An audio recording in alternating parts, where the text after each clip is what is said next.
Today in our 2017 Chevrolet Equinox, we'll be installing the Curt Adapter 4 Pole to 7 Pole and 4 Pole with test lamps, part number C57674. Okay, as you can see, our vehicle is already equipped with a 4 pole flat adapter for our wiring. Our customer today needs a 7 pole in order to have the lighting functions he needs on his trailer. So you simply will plug this in right here to the existing 4 pole wiring. You have your wires here for your brake controller, your ground, which we'll need to add. Yellow wire is for your reverse, and your black is for constant power. If you need to hook these up, you can. Our case today, the only thing we need to do is hook up this ground and make sure our lighting is working. So we'll have to ground this to the vehicle's body with a self-tapping screw. We have our 7-way here. We have our indicator lights here to make sure everything's working. And then we have an additional 4 pole. The 4 pole will slide in this bracket here, and this will slide in. We'll be using one of our adapter brackets that we have here today. We have these available on our website. It's one of our long brackets. Part number 18136 for our long bracket. So we'll take our long bracket here, go around the bottom of our hitch, wrap our provided hose clamp around the bracket in our hitch. Okay, then we'll tighten up the hose clamp, secure our bracket. Make sure we have it level. Okay, now we'll secure our bracket that our 7-way goes onto to our long bracket here, using the provided hardware that comes in the long bracket.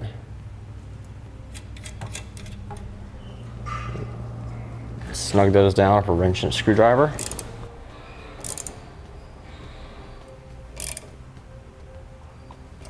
Okay. Once our bracket's tightened down, we'll pass our wires on through the large circular opening. Place our 7-way onto there. And we'll secure it with the provided hardware. We have a Phillips head screw.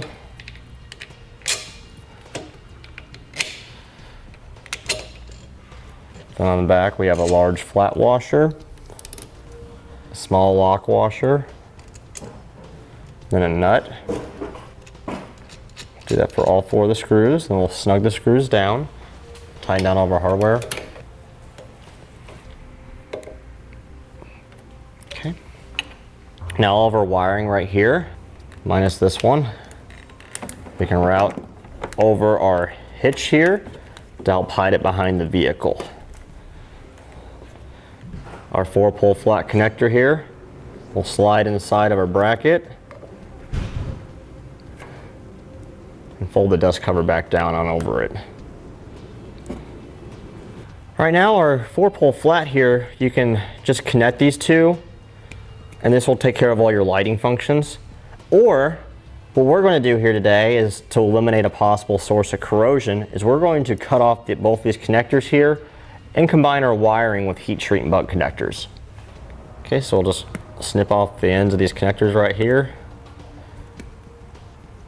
Take that off as well. All right, so we'll strip off the end of our wires with some wire strippers here.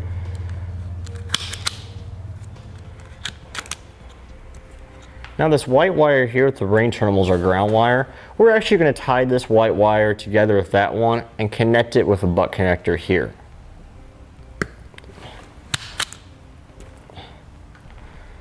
Take off a little more insulation on this one.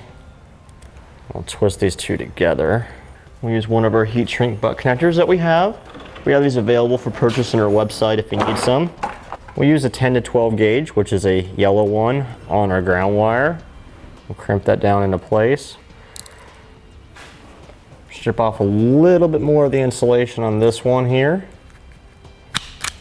We'll fold this one back in half so our wire is now thicker. Insert it into the other end of our butt connector. Crimp it down. Now for our other wires, we'll just use a smaller 14 to 16 gauge butt connector. Again, it's a heat shrink butt connector. We have these available on our website too. So brown will go to brown, yellow will go to yellow. Not to be confused with the larger yellow wire, which is our reverse signal wire. Here's our two small ones here.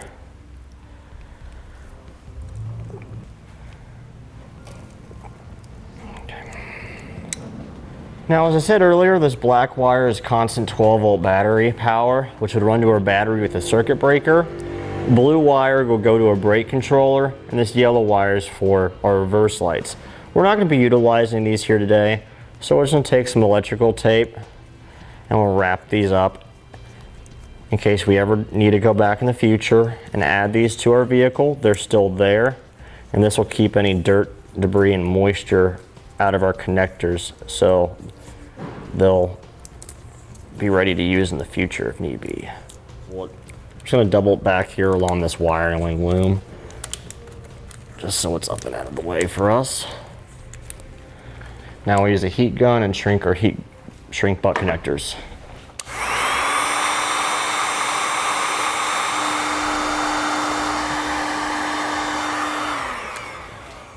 Once we have these all sealed up, we can secure our wires up out of the way with a zip tie to an existing hole that's already in our vehicle. All right, now that we have everything secured and up out of the way, we now have functioning 4-pole flat on the back of our vehicle and a 7-way connector, which will give us our lighting functions for our trailer that has a 7-way connector. Now, before we hook up, let's make sure we'll test our functions. We're using the LEDs that are on the side here. So I'll step in the vehicle and run all the functions and we'll see how it works. All right, so we have our headlights turned on. As you can see, our tail light function's working. Do left turn signal, right turn signal's working. Step on our brakes. Now, because we only have our basic lighting functions hooked up, we don't have the 12-volt hooked up for our battery, we don't have a brake controller or reverse lights, you won't see any of those lights come on. And that completes our installation of the Curt Adapter 4-pole to 7-pole and 4-pole with test lamps, part number C57674 on our 2017 Chevrolet Equinox. Click the link below to shop, learn more, or visit us at etrailer.com.